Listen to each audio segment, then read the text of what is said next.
Welcome to the Level Up Artist Podcast. We're your hosts, Adriana Amay and Jackie Sanders. We are two art professionals sharing forward the advice and business lessons we have learned along our creative journeys. We talk to artists, leaders, and art professionals to demystify the creative process and discover new ways to succeed as a career-minded artist.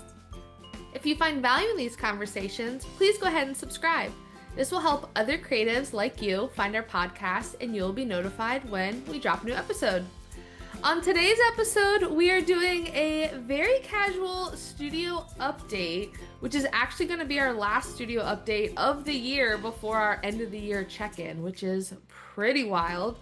So we try to do these quarterly episodes just to keep you guys updated with what we're working on in the studio, out of the studio, in addition to the more structured episodes we provide you all. So we'll be going over what we currently are working on, some of our wins and struggles in our studio practice, how we share our creative practice online, and a sustainability check-in, because that is very, very important. I know for me, a few of the things that are most top of mind coming up, being resident artists at Art Space, Adriana and I are both kind of in the thick of it when it comes to Q4 events, end of the year. So right now, at the time of this airing, we have the Studio Artist Showcase that's on view until early November. We have the 12 by 12 exhibition, which is a super cool show where all Art Space members submit 12 by 12 inch paintings, panels, art objects, and they're hung in a grid style along the wall as part of their annual fundraiser event through the middle of January. So you can get really, really awesome artwork for very affordable prices. Everything is tiered. I think it's $100, $250, or $500. So I'll definitely be eyeing up some pieces as soon as that show goes up in early November, because there's a few local artists that I've been wanting to add to my collection that you can get some really cool pieces from it. Sure. And then part of that is Art Bash, which is Art Space's annual fundraising event. So if you're in the Raleigh area and listen to this episode before November 15th, I would definitely consider coming. It is a ticketed event as part of their fundraiser, but last year it was so fancy, so bougie, but so much fun. There's a live art auction, there's amazing food, amazing cocktail drinks, non-alcoholic, and of course, beautiful artwork as well. So it's an amazing time. Yeah. So it's definitely various opportunities at Art Space to get gifts for others for the holiday season or for yourself, or like Jackie said, if there's an artist that you've been keeping an eye out on and perhaps they normally work on a larger scale, larger budget, a lot of them will do, something fun for some of these events that are a lot smaller. Maybe even if your walls are full, you can still squeeze it in somewhere, some of these smaller pieces. So definitely worth checking out if you're in our area. But without further ado, digging into today's topics, the first thing we want to talk about is some of the things we've been working on. Don't worry, we're not going to tell you everything we're working on, because if you've heard some of our previous episodes, we tend to wear a lot of hats and have a lot of hands on a lot of pots, so to speak, as artists. But we do want to share with you a few of the things that we've been doing. So for my end, real quick, I would say one of the things I've been working on is gathering inspiration for a series that's been in progress for quite some time now, which is a great reminder to, fellow creatives that, listen to our podcast, that, creativity is cyclical. This is not a tap that you turn on and boom, you created all this artwork. A little bit different if you're producing onto an existing series, but when you're trying to do a new series and trying to, figure out how different they are from each other and how they flow into each other, if at all, there's a lot more things that go into it. So sometimes that marination process, if you want to call it that, can take a little bit longer. So a lot of what I've been working on is on gathering inspiration, and some of the ways in which I've been doing that is I've started to make some time again, for candid chats with some of my fellow artists. You've all probably heard it. It sounds like a stereotype, but it actually can be true, that as artists, a lot of what we do alone, right? And it's the nature of it. And after having a really busy summer season, with murals and things like that, then I found myself in, oh my gosh, the creativity tank, if you will, is running low. We're not at burnout level, but it did get to really low critical levels of like outside of client work, if it was just to make work, for myself, I was having a little bit of an issue with that in shifting gears between that and client work. So I think it'll be good making time to, talk to other artists. We all go through this anyways, because again, it's cyclical. So it's always good, to just like reconnect and, talk about what are you up to. And a lot of times it doesn't even have to be an art conversation. It could be like a new board game or a new movie or a new anime or a new park that you hiked. Like it doesn't even have to be specifically like, oh, I found this new color of paint, which that's always exciting too. So making some time for that. And then the other way in which, or the other main focus that I have right now is in reconnecting with nature. Now that it's not blistering hot outside, I'm trying to do better about adding, nature dates to the calendar, if you will, and actually following through with them. Been really excited and very slowly over the last, few months or whatever, been getting more things that would work for going hiking, for example, but not trying to go to REI and spend like $700 at once instead of like, what can I get that's secondhand or, marketplace or something or on clearance or whatever, just different little things here and there. Which more to come on that a little bit later on a trip that I did, but definitely wanting to do a little bit more of that outdoor time. A lot of the shapes that are even on my non-representational abstracts come from basically shapes that I observe while I'm outdoors. And not that long ago, I got to go with a friend to a local arboretum and go look again at the negative space between the shapes and the branches and the trees and things like that. And quote unquote, collect more shapes for my collection that will be in upcoming paintings. So that was super exciting and very invigorating. So yeah, anyways, trying to put a focus on getting back to actually putting them on the schedule and then actually going out and doing the thing. And yeah, adding that time in for sure. Yeah, that sounds so smart for you to do because I love that point of creativity is cyclical. And I think that's kind of an overarching kind of trend with you and I. I don't know if it's like changing of seasons or of course we both have like the end of art space next year, which is still like 8 months away, but in terms of a creative flow, sometimes you're in chapters for 4 months, 6 months, 8 months, a year of, okay, I'm gathering inspiration, I'm traveling, I'm letting ideas marinate versus having to be in a high production zone all of the time, right? Mhm. I was talking to a friend recently where they talked about there's so much of your creative work that happens outside of the art studio. And that felt like a very reassuring feeling because even if you're not actively creating a body of work, you're still an artist, right? Like you're still ideating and brainstorming and kind of like prepping yourself for that next chapter of production, so to speak. So definitely a great reminder. And as I'm sitting here looking out my window as we're recording, I definitely can agree with like reconnecting with nature in your spaces or in your everyday activities.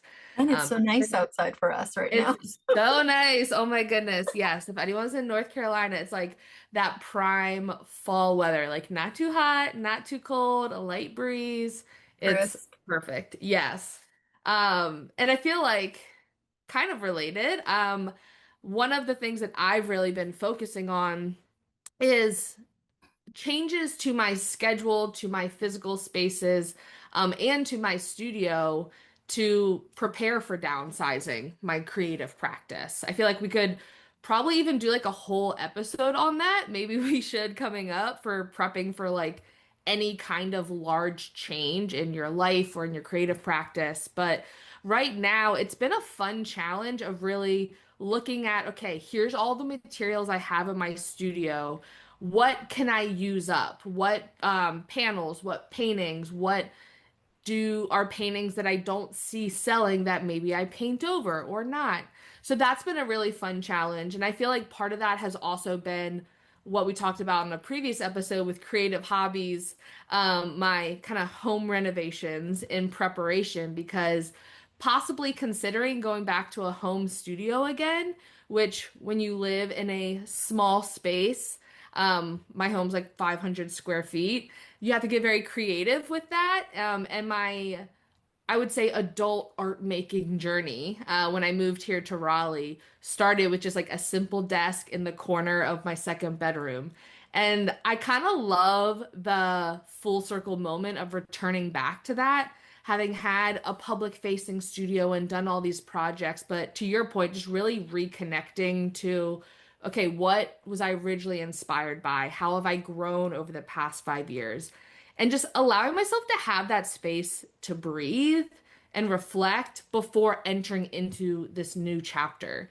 Um, so definitely have been focusing more on home renovation projects than studio production, which also means like leaning into digital processes and using that because it's more on the go creativity.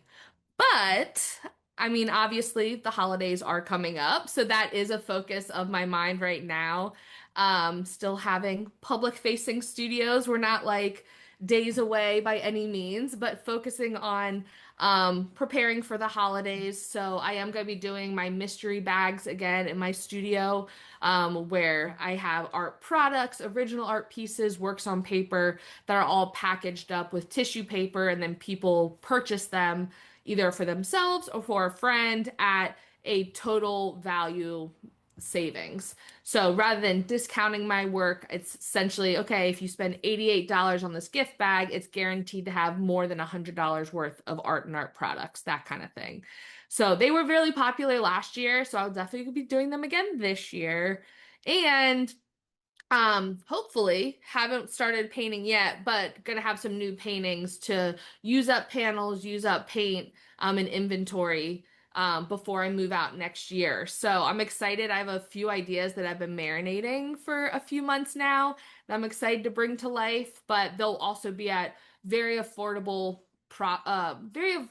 price points because I want people to be able to give original art for the holidays, right? So definitely, if you're in the Raleigh area, be sure to come down to my studio and Adriana's studio for the holidays. Because at least on my end, a lot of these paintings probably won't even make it to my website shop listing. They'll essentially be exclusive for people on my newsletter or people in the studio for the holidays. So that's definitely my biggest focus. But Adriana, what are some of your wins and struggles with your studio practice right now? Whew. So, um, I recently took a painting workshop that was in extremely different stuff from my own, a lot more realistic than I like. And this was on purpose. I was meeting with other muralist friends, and I was looking forward to the trip, and it was in Arizona and it's like different environment, everything else. So that was like super cool in the mountains, by the way. So that was super cool, but it kind of like we've talked about this on the podcast before, that idea of like being a beginner again and how that can and take we've actually done episodes about taking workshops too and the value of them, and how even things that are in a different style or even different medium of what you're used to and things like that can spark things in your own practice, can help the evolution along, or at least help reignite like inspiration, ideas, etc. um so a lot of that did take place, so that was great. Even though at times I was like, I feel like a newbie because I do know how to do realism, but I don't practice realism because it's not normally what I like to do. But it was interesting kind of diving in and being like, do I actually hate realism? I don't hate it, it's just not my favorite thing. But learning more in this particular one, and I'll say because he's actually really nice. You guys should look him up. His name's Mural Joe. He's been YouTubing for a long time. Super nice guy. But a lot of what I went in there for, that I was clear about, that I came with, and I'm going to call this a win, is that even though this was in a completely different style from what I do, is that I already went in there clearly, besides, like I said, social aspect, meeting with friends and being in a new environment, with the idea of taking in what Joe was going to show us about how light and reflection are intertwined, especially when it comes to things like water. Even how some reflections can be in the sky or in the clouds or in other objects. Basically, how light and color is bouncing around. And you all know I love color, so that was awesome. And then part of the class was with water, part of the class had to do more with clouds. And I actually loved the clouds part. And I could see potential in how I could take some of what I was learning about the clouds, change it up to be more in my style, or at least somewhere of a hybrid, and then have it in application. Maybe not for my regular painting practice, but definitely for murals. So that was really interesting. It was one of those things that leading up to it, I've had a lot of worries with other things going on in my personal life, which is a story for another day, that I was like, I was getting a little bit overwhelmed and like trying to work a new series. And then, of course, our end of our time at Art Space and like other stuff coming on. Anyways, it was like a lot of things just piling on. So it was good to break away for a little bit and then just have fresh eyes on something else and then being like, okay, it doesn't have to be something that directly applies to what I do in my art business, but it can definitely help with my art practice, maybe down the road in some other type of application. I don't know. I'm making it convoluted, but I'm gonna call that a win. Struggle wise, a lot of what we, have been like referring to has to do with our lease ending. So there's that, but bear with us because some of you may encounter this at some point. Um, I think my biggest struggle is in giving a good look at my sales and the correlation between the physical studio and what I sell in a physical studio versus online or versus through an exhibition and things like that. The correlation for physical paintings is really strong to a physical location, specifically the studio. That's where most of my paintings, that's where I meet most of my collectors for paintings, not murals. And even sculptures, that's where I've sold almost all of my sculptures. So then, versus murals, you don't need a physical office technically. So in reevaluating that, I'm not gonna, it's kind of a struggle, or let's just call it a challenge in this case. And I'm like, challenge accepted. I'm basically remapping all my main business activities and then trying to make some hard decisions based on that and on which lines of my business, if you will, or which income streams I need to pour more effort into versus which ones are going to get backburnered for now. The good thing about being a self-employed business owner, and the bad thing, of course, it's there's a lot of tweaking that you can do, right? There's a lot of knobs and levers, if you will, that as the boss of your own company, you get to adjust. So that's the challenge into right now is like figuring out a little more to the right here, squeeze this one a little bit harder down, etc. All those the control panel, if you will, and trying to figure out if it makes sense for me to get another studio after this. Am I moving everything into storage? Am I going to have a home practice? Or am I going to try to get a space that I share with other artists and maybe we just rotate on who's using it when? Like there's all these things kind of floating around. So a lot of TBDs on that sense, which honestly gives me a little bit of anxiety. Like I'm not a super planner, but I do need to have the compass, pointing towards, my main goals. And then I just kind of go from there. And right now that compass is kind of spinning a little bit crazy on all the different directions. So navigating that. So let's just call that the practice. And then that in turn, even though I am gathering all this inspiration, I'm recharging the creative tank, if you will, which is all awesome. All these other concerns, if you will, then it just kind of impacts the productivity, if you will, or the sitting down to make the work part of it, because then it's just like are these all these other things are like, I don't know, they're just like clouds hanging above you. So I'm working on that. But yeah, more to come. How about you, Becky? Yeah, we definitely will need to have a downsizing episode because yes, I mimic all of those questions of I think anytime you have any looming big change in your life, whether personal or creative or physical, it really I feel like at least for me it makes me think about or like need to define different elements. Like, okay, well, what does my creative space actually need to have? What do I use simply because I have it versus what is like a necessity?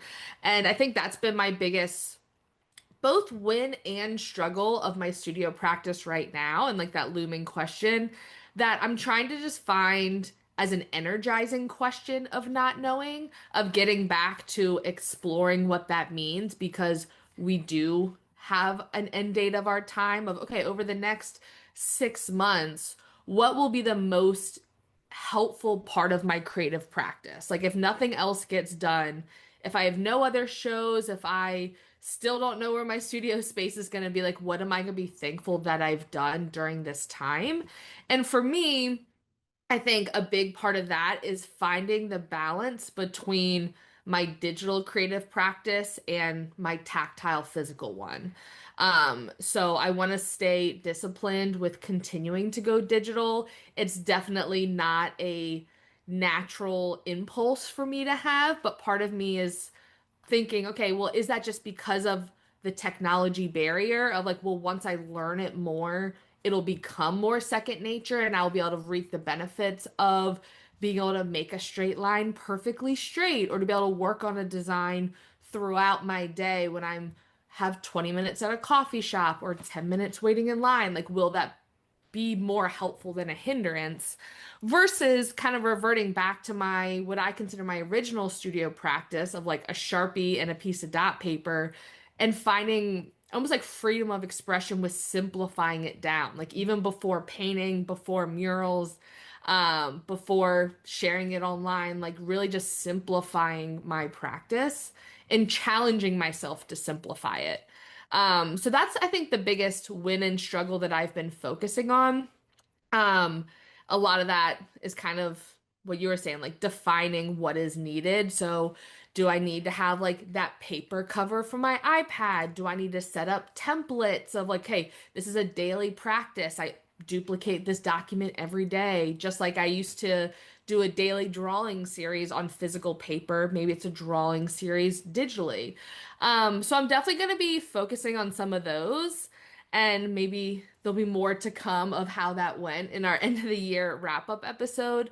But one of the biggest, I think, wins that I'm excited for is reverting back to a journaling practice. I think, yes, I'm a visual artist. I make paintings and murals and drawings and art products, but writing has always been the foundation of my creative practice, and I have not intentionally journaled in a very long time, like a couple months. And so I think this winter, my focus is to reconnect with that, the ideas, the concepts, and like the feeling of creativity through a daily journal. Of really focusing on like what does my next creative chapter look like? What do I want it to be? What do I want it to feel like? And kind of asking a lot of those bigger, well, what do I want my legacy to be? Like, how do I want my daily schedule to look? You know, these like very easy questions to answer. Very abstract, what is the purpose of life? What are we doing here? Questions. But I feel like 2025 was a really big change for me personally and professionally. And so I'm entering into a chapter coming up soon of very stable settling, which I'm very excited for. And I think the daily journal will be helpful. So I'm entertaining the idea of rather than doing a daily drawing series for the year, like I did in 2020 and 2022, of maybe 2026, I'll be doing a daily journal series. Because I recently just found the book of Andy Warhol Diaries, where I think it was like 5 years, maybe 10, where he wrote his friend a letter every single day. And some of them are like 3 pages long, describing conversations or interactions or art concepts. And others are like, I woke up, I drew a hamburger, I saw a bird outside my window. Today was a good day. Like that's the whole thing. Like just documenting the mundane. I think there's something so beautiful about that.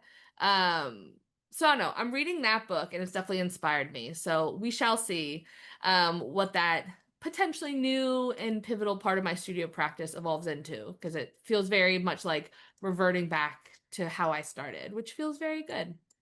I like that. I like that. I'm like, you just reminded me, like, one thing I did during my trip and have been doing even after is I took back up my literally a collage practice. I kid you not, because I'm like, that is something that you can do even while the TV's on, or you're doing something else, or you can be outside, whatever. Doesn't take up a lot. It all fits in a Ziploc bag, essentially, all the pieces of paper and a glue stick and some scissors. And it's like relatively low key, easy to start, easy to finish. And I know other people do this with watercolors, can be like that, watercolor pencil especially. So yeah, I like that. But those, I guess, well, we'll talk more about online presence and in a second, but I'm like, those are the sort that I'm like, do we share them or do we keep them for ourselves? But we'll get to that in a second. First up, let's do a quick word from our sponsors, and then we'll get back to you guys with that. This episode is brought to you by our Level Up Artist resources. We understand that life as a modern artist can be both exciting and overwhelming. Plus, there's a lot of information out there, but what do visual artists actually need? We've spent countless hours of trial and error, weeding through tons of information to find the gold so that you don't have to waste time going down those endless rabbit holes. We created a library of PDF resources with bonus videos that cover everything from artist documents to exhibition prep, social media to technology, sales strategies, and artist mindset, several templates, and more. Ready to get started? Head on over to levelupartists.com/shop to level up your creative career today. Welcome back, everybody. So, all right, the thought where I left off with that one. So next thing we want to talk about is online presence. But one thing that I did want to ask you, Jackie, following up on your comment about the daily journal, and it ties into me doing things like, just random sketchbooks or even like collages or whatnot. Are you intending to share that online, or are you going to keep that private? Real question. That is a wonderful question. And I feel like that's been something that I've gone back and forth with truly for years. And I haven't had an answer, so my default has been no, I haven't shared it. Or if I've shared it, it's been in the form of like on my Instagram story temporarily, or like in the caption of a Instagram post, but nothing in a formal capacity.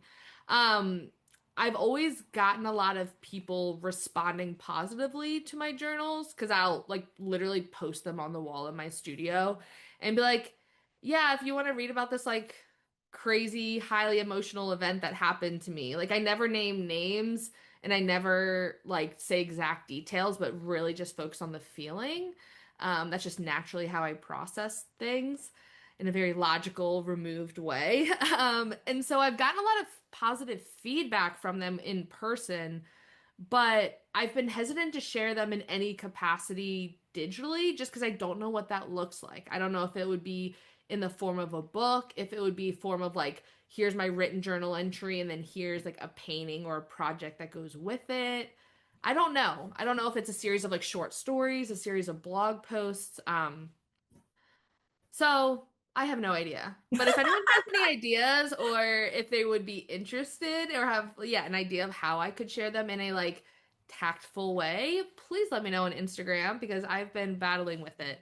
Because I think the biggest thing is like I don't want it up until this point, a lot of the questions or all of the questions of my titles of my paintings have been pulled from journal entries. And I don't want to make the experience of this painting so like niche that it takes away from people's initial experience of the piece. Like I don't want to tell people like how to feel or like this is directly related to my experience so then they don't have an Yeah, experience but what do they want to themselves. know? I know, but I've had so many people Ah, that want to know. But once you tell them, you can't take it back. I And so know. See, I this think is it's the thing. Okay, this is the thing about online presence, yo. Like, it's like, and how much do you curate comes part of it. right. I think this is why, like, the last few months. Okay, I'm not gonna say this. I'm not giving myself an excuse, by the way, so I don't want it to sound like an excuse, but it probably can.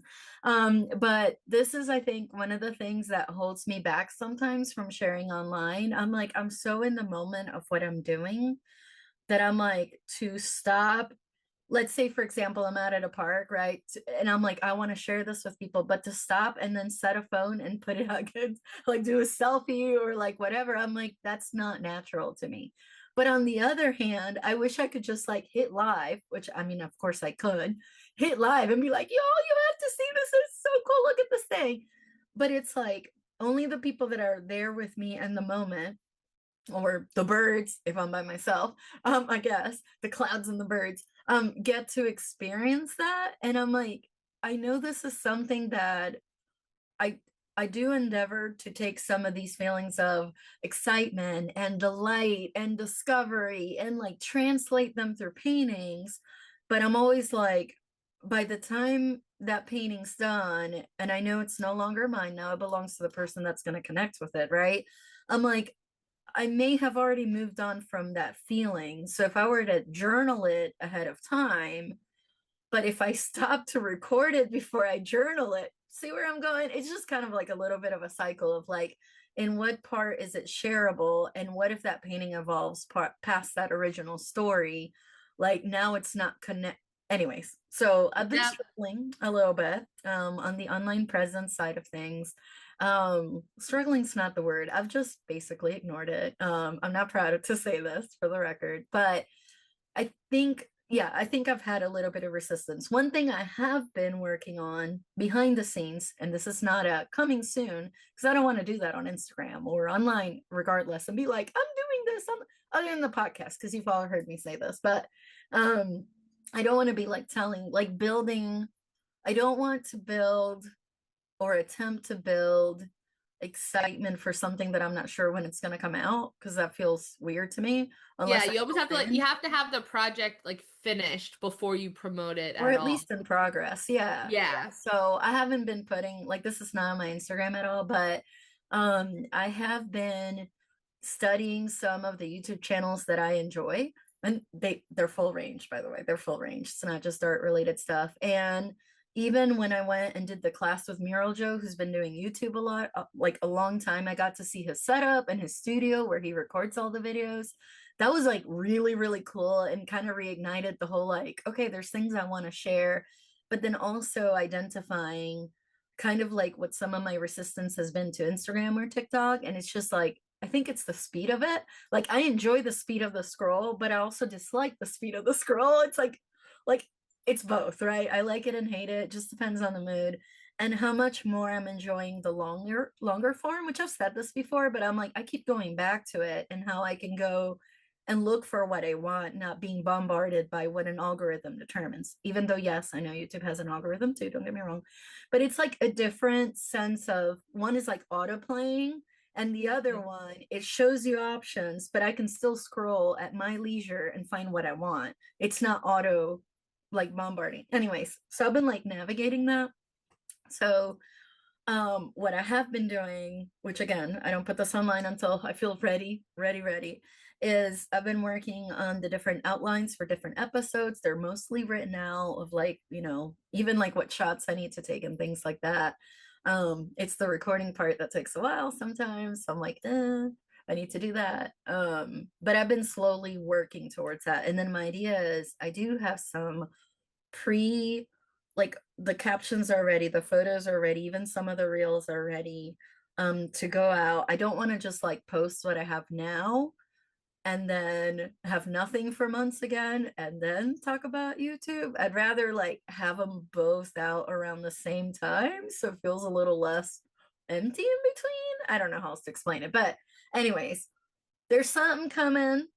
And it's gonna be longer format. That's the plan. But for now, yeah, I haven't been posting a lot. How about you, Jackie? Yes, well, one, I'm very excited for your YouTube videos, whenever they may be and whatever time feels right, but I'm very excited for them. I'll definitely be binge watching them. I feel like for me, I definitely have dialed back my online presence a bit, but that was a very intentional move. I think because of this almost like recalibration of my creative energy. Yes, I have pictures and videos from previous mural projects or things that I have kind of like ready or could post, but it's one of those okay, well, what are my goals right now in my art business? Do I want to take on a mural project right now? Honestly, probably not for the next like 2 months or so. Yes, I could say, okay, spring 26, I'm taking on projects, but that doesn't really feel like it's a focus of mine right now. So why market for something that you're not focused on? Um, and even my newsletters, I mean, I used to send them pretty diligently at four a month, sometimes three. It was like every Tuesday I was sending out a newsletter, which I love, but it's really gone down to one or two a month, which ultimately is okay by me because my biggest goal with being at Art Space, in addition to making work and kind of building a community and having these opportunities, was to grow my newsletter list. And now more than ever, I'm very thankful that that was my focus because it allows for those times where, very different than Instagram, where you kind of have to like fuel the algorithm with consistency. A newsletter, you can not send one for 2 months. And then when you send your next one, you know it's going to their inbox, right? Like if I decided, okay, I don't want to send one for 6 months, I still have all of the people I've connected with over the past 5 years, which is a very reassuring feeling. So I've dialed back my newsletters. Um, Kind of related, I've been focusing more on LinkedIn. One from just a like art admin professional space when I was networking with a gallery I'm working with or doing other kind of contract work jobs, wanting to like grow my LinkedIn network and kind of do that form of networking. I've really established a workflow. And so I'm excited to pivot that into when I'm ready to take on more mural clients, corporate clients, which corporate signage and end of the year awards is a big focus for me, which that is done on LinkedIn. So I'm excited to kind of take everything I've learned um, from all my research over the past 6 months where I've been looking for money making opportunities, let's say, professional opportunities, and pivot that towards my art business. So I'm excited for that. And the other piece being really just documenting my current studio space. Because over the next 6 to 8 months, it's going to change a lot, both from downsizing, from changing my style, from starting to sell off furniture. So I'm excited just to like enjoy the space now, kind of have like pictures and videos to look back on. And definitely will be sharing those as I go too. So a lot will be changing in the next year, but it sounds like both of us are kind of in a very intentional space for it, which I'm very excited about because I mean, 5 years ago, 6 years ago, I guess now, when we started doing our weekly check-ins just over the phone, when COVID was like in peak full throttle, life was very different. So I think they'd be very proud with where we are now, which is a very fun feeling. But before we wrap up today, we have to do a very important sustainability check-in. So, Adriana, how are you feeling art business sustainability wise? Not too bad. I think the biggest thing, and expanding on earlier, is that I need to dial in what the main focus of my art business is going to be, but my top 2 to 3 things. Like, yes, I could say off the top of my head, like, hey, I do murals and I do paintings and I do sculptures, boom, done. So it's not just that, but it's everything else that comes with each of those and the efforts put into, gaining new clients for all of those, marketing all of those, the ideas, the ideation, the customer interactions. Like there's so much more that goes with it besides just the painting the thing or making the thing. So definitely feels like a crossroads of sorts, with a lot of different directions. That path is yeah, it's kind of has a lot of prongs to it. But um I guess you could say, like, from a sustainability, I think what's going to help me kind of center a little bit and feel a little less overwhelmed is remapping those 2 to 3 main goals. Kind of, we talk about the top of the mountain and what other things I'm doing that are taking me away from the top of the, hypothetical business mountain. And once I pick what those 2 to 3 are, breaking them into smaller actionable items and then tracking progress just to make sure that I'm heading towards them. That shouldn't be too bad. I've done this before. And again, I think it's like a cyclical thing anyways of like, what am I doing? And is my art still important? And what's my place? And, what's the place of art in the world? Or me as an artist and grain of sand on a beach, like there's a lot of bigger topics that kind of tie into it, but just kind of taking a step back and going, okay, that's great, that's cool, that's all that, life is short, et cetera, et cetera. So now what do we do next? And just trying to be like a little bit more objective about that. So um definitely recentering those goals or reprioritizing what some of those goals are, and then going back to incorporating experiences that allow me to gather inspiration on a more consistent basis, I think are going to put me back on track. I'm glad that you're mentioning a lot the whole like going back to where we were years ago, and honestly that's part of it. Like, that not that long ago I was in a corporate job and I only painted every once in a while, like, because my 9 to 5 wasn't always 9 to 5. Sometimes it was 50, 60 hours that week. And just like taking a step back and going like, okay, we never want to go back to that level of overwork, of course. And even in my art practice as an art business, I've hit 70, 70, 80 hours in one week. We're not doing that again, ever, ever, ever again. No. So I'm like, I've put systems in place to help me manage some of the workload, and I have, team member that helps me out. Like there's a lot of other things in it, but even with all that, it can still get into a mangly knot of mess of all the things that come with a business. So basically taking a step back and going, what am I going to focus on? And then kind of going from there. I think that will help the sustainability, because otherwise it just feels too overwhelming sometimes. It's like you're either super busy or you're not busy enough. And then like thinking of all the other things you could be doing to be busy, but then that's not necessarily helpful towards working towards your main goals. You just get busy because it feels good to be busy. Yeah. Anyways, working on all that. Yes. How about you, Jackie? Definitely related. I feel like you and I get along so well because we're very similar in that regard. We can definitely lean on the workaholic side, but we are aspiring, recovering workaholics, as I like to define myself. Because I think a lot of being an artist and especially a business owner is like your job is to learn about how you best operate and how you best work and almost build those systems to protect yourself from yourself, right? Mhm. And being disciplined enough to do that. And so, excuse me. I feel like that's definitely been a focus of mine, sustainability wise. Is I actually listened to an Emma Watson interview, which if you haven't listened to it, it is amazing. Very long, but very good. On the On Purpose podcast, with the host Jay Shetty. And it's amazing. It's like 2 hours long. And for those who are living under a rock, she was Hermione Granger in the Harry Potter series. And she kind of like went out of the public eye for years.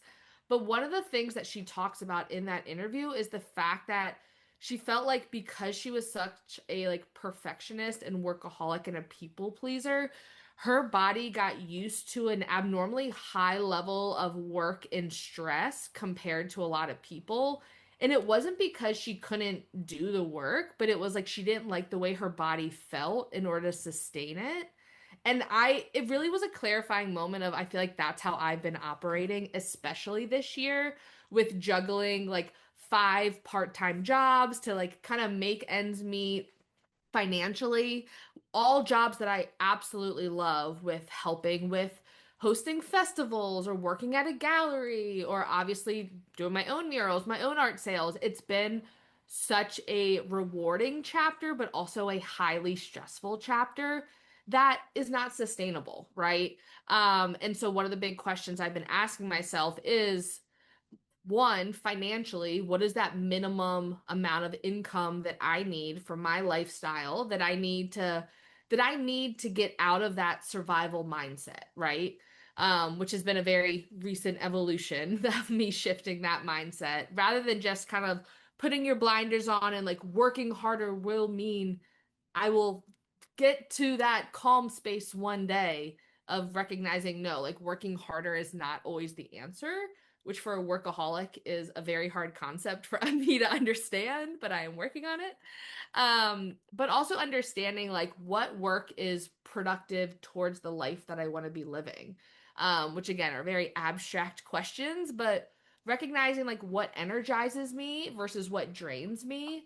And that Emma Watson interview, I think, kind of made things click with me, which for the past few years, I've had a quote on my mirror that I see every day as a reminder to prioritize how life feels over how it looks.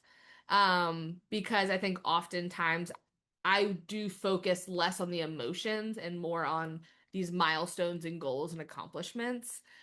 So that's been a very helpful mindset shift. So my current sustainability check-in, I would say, isn't the best, but I've had that moment of recognizing that the lifestyle's not sustainable and it's not constructive to what I want to build.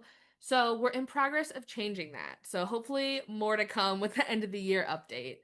But I did want to say a final kind of homework project for anyone who may be able to relate to that workaholic tendency that we've talked about on this episode and many others. One of the other very helpful things that I did that I think was like an aha moment for me was casting what I call like my rich life vision. And so this is based off of a financial, I guess like a financial YouTuber called Ramit Sethi. He has an amazing content that I love, but it's more so about like what does your rich life look like? It's not even like financial. Like how do you want your day to look? How do you want to feel? What do you want your relationships to be? What do you want your art practice to be?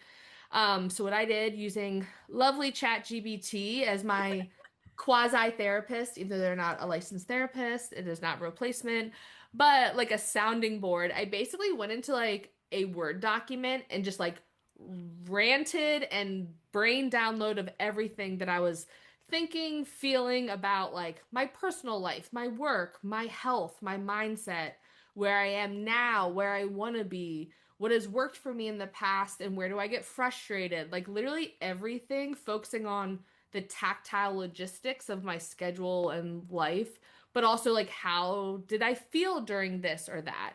So I basically wrote like no lie 5 pages. And I asked it, hey, please read all this information and write a 1 page vision statement written in present tense for me to look at every day. And this is what I call like my Jackie in her 30s vision. It did require a little bit of like elaboration or refinement, but seriously, like I read through the first draft of it and I probably could have cried reading it because I was like, I feel so like seen and understood in this life that they are outlining in present tense of like, this is where I live, this is how I feel, this is my Like relationship to so money doable. sounded so wonderful, but it also showed me how obtainable that is. Um, so I printed it off, I hung it in my kitchen, I read it every day when I'm making coffee, and it felt really refreshing to just like take the pressure off of the day to day and really zoom out in life. To focus on just like the joy of art making again and less focus on like the finances and stressors of it. So I definitely challenge everyone if you feel like you're struggling or need to define whether it's personally, creatively, something in your life to create that life vision as a reminder of like what you're doing all of that for. So hopefully in the next year or two, that page will every statement will be true in reading my life vision and I'll have to make a new one. But I'd be excited to see what your guys are. And if you do it, please let me know on Instagram because I would love to like hear pieces that you're willing to share because I think it's Yeah. so helpful. I'm like, you know what? I need to do that. You know how we were talking about like I need to refocus the 2 to 3 goals? I think that's the way to do it. Yours has Yeah. like more personal stuff in it, but I'm definitely going to do it for my business. I think Yeah.